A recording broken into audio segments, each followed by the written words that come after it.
you're responsible for the way that you respond, right? And that's what it comes down to is emotions are okay. And we all have them. We're human, that we were born with emotions. But I think learning how to regulate them and understanding like you are responsible for the way you react and respond is so important.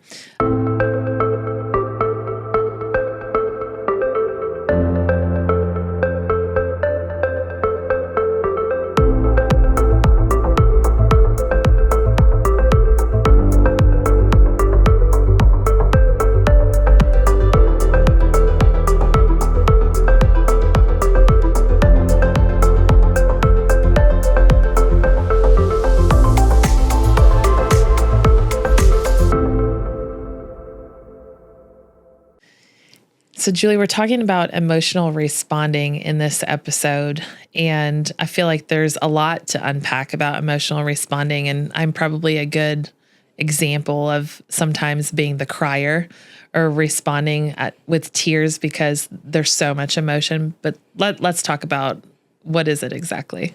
Yeah, so emotional, and I would like to talk about emotional regulation. Yeah. But emotionally responding is, and you might find yourself in this situation, is when you're angry, you're sad, you're upset, you're happy. It could be a lot of emotions, but that emotion overrides what you're trying to communicate to the other person. So what happens, the emotion comes across, but what you really needed to communicate does not. So what that looks like, what it can look like, is you get angry and you just shut down and stop talking. You're not going to say anything. The other person knows you're angry, but they may not know why you're angry, like the real reason why you're angry. So what happens is when that communication breaks down, they might try not to make you angry again, but they really don't know why you're angry. And so because that communication is not there, there's not a building of that relationship. And for most people, they can't control it. They can't help it. They're like, I get so angry, I can't control it. I get so upset, I can't stop crying. And the emotion may be jarring enough for the other person that they're not even listening at that point. Well, just take a step back and be like, I don't know if I can deal with the emotion, right? And so they're taking a step back and not engaging in maybe what needs to be communicated. Sometimes crying, and so does anger, can create a little bit of manipulation, even though the person's not trying to do that. But then the other person feels bad enough, they're just like, I just want you to stop crying. I just want you to not be angry anymore. Does that make sense? So even the other person is unable to communicate. The reason I'm laughing, I probably shouldn't laugh. I don't know what's wrong with me. This is why we're talking about this. I remember, I think back on like meeting with one of my new bosses, and there had been so much like transition in my workplace. There was so much going on. And I think I was just carrying all of that. And when the new boss came in, we sat down. I don't know why, but I was just like overwhelmed. I started like sharing with him what had gone on and, you know, who had left and all this stuff. I just started crying. Like, who does that?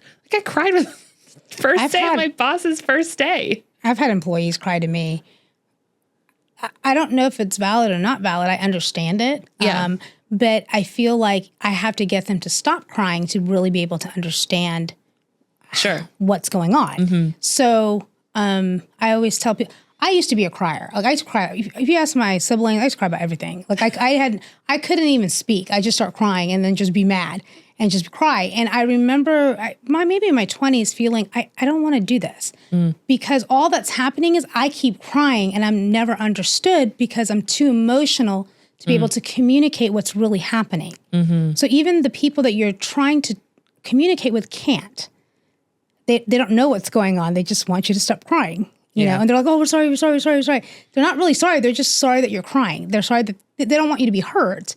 So that communication doesn't happen. And so my goal then was, okay, I need to learn to regulate the emotion so that I'm able to communicate what's really happening. Does that mean it has to be immediate? Not necessarily. Yeah. You know, I remember you were saying you were trying to explain it all while you're crying. And now, I guess I should... Like, I wasn't crying the whole time, obviously, like, you know, boo-hooing. But it's like there's some emotion there because there was so much transition. You know, leadership was transitioning. I lost, like, a director and a manager. And then it's like, what is going on? And so, you know, but the thing is I feel like as an individual, as I've grown, you don't you learn to regulate those emotions because like you said, you're not always understood if you're, caught up in your emotions so much. And I think even if we kind of change the scenario to like a spouse or a close friend, sometimes it's very important that we think about like, what is it I'm trying to accomplish here? What am I trying to communicate? And being aware of yourself, I think, can help with regulating. Yeah. So my advice to people who have difficulty regulating their emotion, and for some of you, it won't be all your emotions. Mm-hmm. Some people have difficulty regulating hurt, but they're okay with anger. They know how to manage anger. Some people don't know how to manage anger, and vice versa. So it could be different, and it may not be the same for everybody. But I always tell people it is okay if you're an emotional person to process the emotion first. So if you feel bad or you're hurt, go and cry it out. Yeah. Okay. Then communicate. Mm-hmm. Let the emotion run its course privately. And then when you've got your thoughts together, you've got your feelings together, you've processed a little bit, then make a communication. Mm-hmm. I recommend that when you're angry, I think I've told you this, I don't ever respond when I'm angry because I'm mean. I can be mean. Yeah. I don't want to be mean though. Mm-hmm. So in my goal to not be mean or say mean things, I will process that anger alone. Why am I angry? Okay. But in order for this not to happen again, what do I need to communicate or threaten?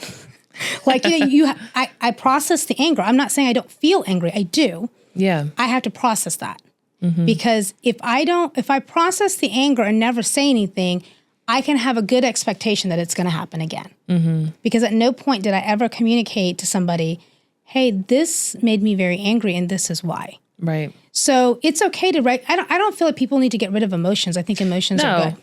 Yeah, I think you're responsible for the way that you respond, right? And that's what it comes down to is emotions are okay, and we all have them. We're human. That we were born with emotions, but I think learning how to regulate them and understanding like you are responsible for the way you react and respond is so important. Recent scenario that I've shared with you, where there's been some communication from individuals that have come to me, and I'm like, I don't really know how to respond to this. So I just let it sit until I'm ready, until I've processed, until I'm ready to respond. And I think sometimes in the culture that we're in with devices and communication tools, we feel a sense of urgency to respond because someone else has sent us a message or said something. We feel like we have to respond immediately because we obviously saw it. But the thing is it's not always healthy to respond immediately. Yeah. With social media, I think my concern with responding immediately is you read a statement or tweet and then you decided you were going to read between all the lines and either give your opinion or make a statement that has absolutely nothing to do. I've seen more social media be misunderstood than understood. Yeah. So I think I told you this now, what I do is if I obtain some information, I process the information, then I decide how I feel. Mm-hmm. Am I angry about this? Am I sad about this? Am I hurt? Like, what am I actually feeling here? And I have to do that carefully because if I want to effectively respond or not respond, sometimes not responding is healthy too. Yeah. You don't have to respond to everything. Mm-hmm. You don't have to respond to, one of the things I learned when I was dating my husband is do not send a very long text message. It just doesn't work. Okay. Did he not read it? I think he gets through half of it. Like, he won't tell me that, but I feel like he kind of gets through half of it and he's like, man, this is a lot. Like, what's she saying? Yeah. So it's like, you have to understand the person too a little bit is how are they going to be able to really understand? Yeah. I always take the positioning that people want to understand me kind of, but if they don't, that's okay too. But I will communicate what I need to communicate as being, okay, well, this happened and I was a little frustrated with the situation. Let me explain to you why. And I don't want to be like, I can't believe this is happening. Like, they know you're frustrated, but no one knows how to fix it. Mm-hmm. So I try to go, if there's solutions I can provide, I will provide that too.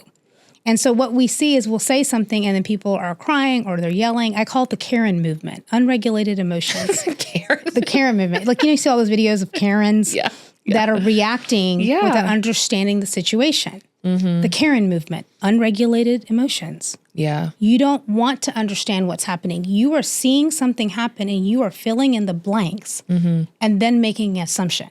Yeah. Off your emotion. You know what I mean? And I call it the Karen movement.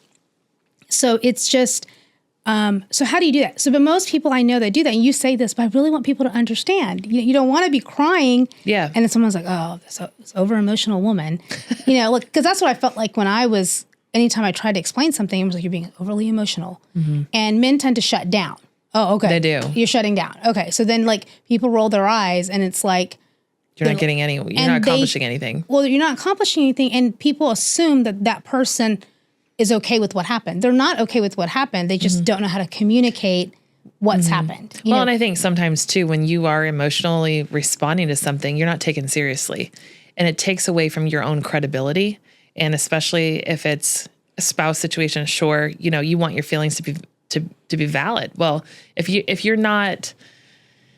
can't regulate that, then it's hard for them to understand where you're coming from. But even in a work situation, if you're not able to regulate your emotions properly, and if it's in my situation, right, if I'm just like a crying mess the whole time, are they really going to take me seriously? You know what I'm saying? Yeah.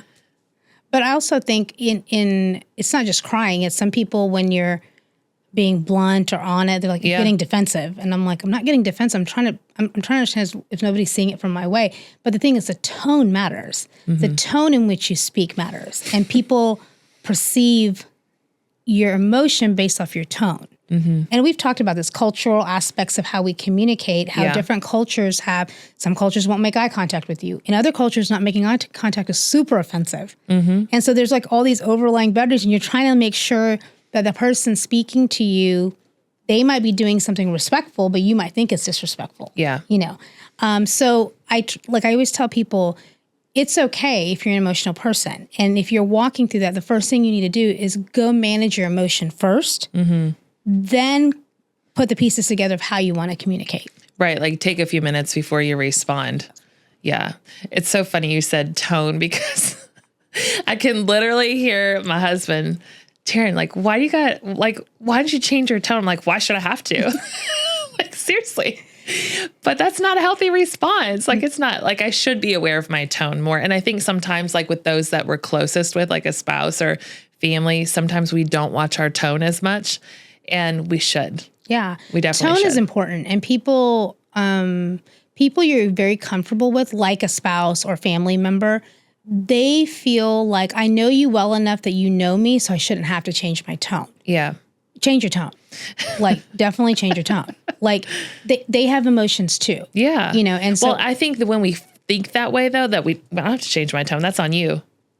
That's not taking ownership for your own communication. You know what I'm saying? And that's also not acting out of love and respect for the other person. Well, you have to go back to, what was your intention?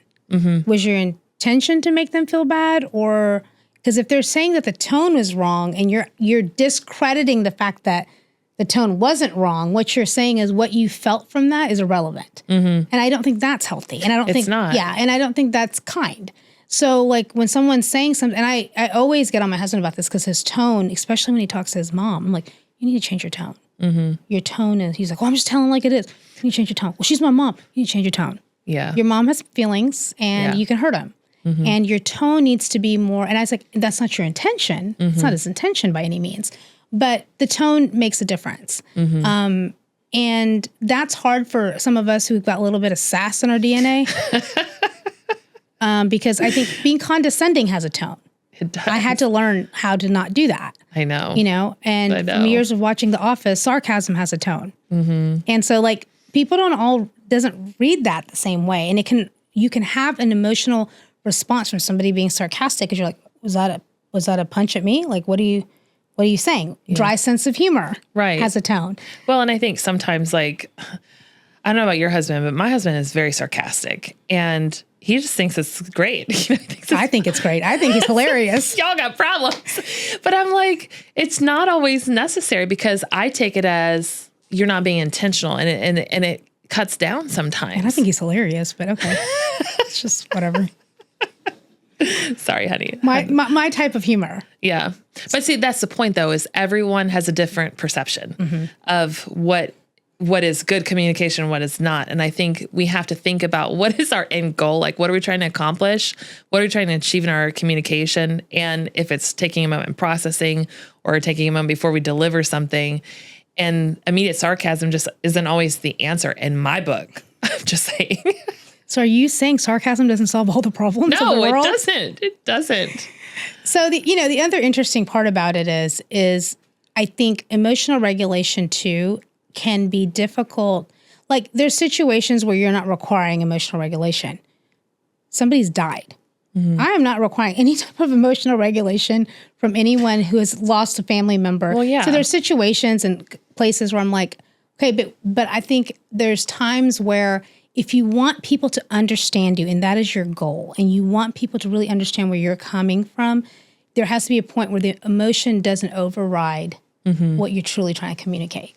You know? And so I think lack of I'm not going to name drop anything. But there's also cultures that teach you not to have any emotions. There are. And so what happens is they don't show emotion, they internalize it, which is even more dangerous. Well, yeah. And the reason why they do that is because they don't want to be perceived as vulnerable or weak. Yes. Right? Yeah. But that's not healthy. No. Because what's happening when you internalize it, you internalize anger, you internalize bitterness, you internalize the insults, you know, and because you're like, oh, I can't say anything, it would be disrespectful. That's not healthy either. Yeah.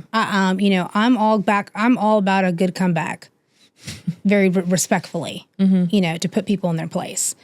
Because people need to understand just because they're 20 years your senior, they don't have a right to comment on your weight or are you getting married? And how many kids? Like, you know, people like... That's the Asian culture. Yeah. I mean, like, people just, like, overstep their boundaries every single place. Oh, it's great to see you. You look like you put on 20 pounds. Yeah. That's very common in the Asian culture.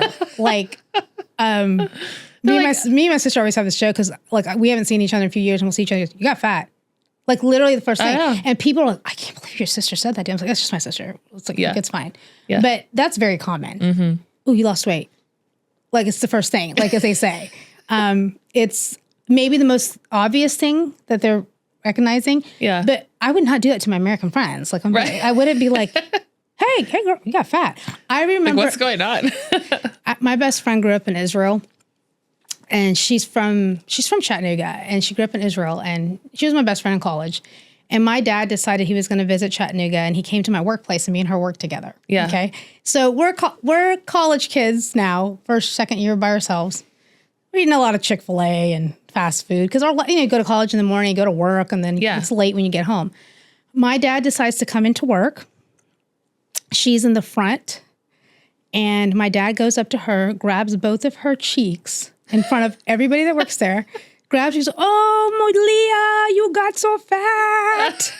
And I was like horrified. And Leah's like, oh, I know, I did. And, you know, everybody in the store was like, your dad just came in and told Leah she was fat. And I was like, yeah, that's something he would say to me too, you know. And luckily she grew up overseas. Yeah. So she totally got it. Yeah. But it's just like, Dad, stop, first of all, grabbing 20-year-old women's cheeks. Like, I realize you think she's a kid. Yeah. But don't do that in public. And then don't tell people they're fat. I know, but the thing is in that culture, that's kind of like an endearing thing. It's not necessarily like offensive. It's like, oh, you know, like showing some hard love, you know? I know. But so she could have taken that offensively. She could have. Yeah. She didn't because, you know, she had grown up overseas. But I always remember that. I'm like, oh, Lord. And so I have to take those things into perspective when people are communicating with you, especially in the world. Yeah. Culture and what's considered appropriate or not appropriate and those type of things. Yeah. There's people who have told me, oh, I've got some Indian friends. They ask a lot of personal questions. And I'm like, yeah, they do. You know, not to be offensive. No, they're genuinely interested. They're genuinely interested. Yeah. And so I think it's just really interesting. But there's an emotion. Like, she told me, she's like, well, he asked me this. And I was like, why are you all up in my personal business? Yeah. It was that defensiveness immediately. And I was like, hey, just well, let me teach you a little bit about that. And it's just the understanding of what's happening. Yeah. And so if you can get a little bit of control over that, you know, I always tell people, I'm not saying don't have emotion, but you will be able to effectively communicate better if you can be like, I feel angry, but I don't necessarily I need to understand a little bit more about what's going on. Yeah.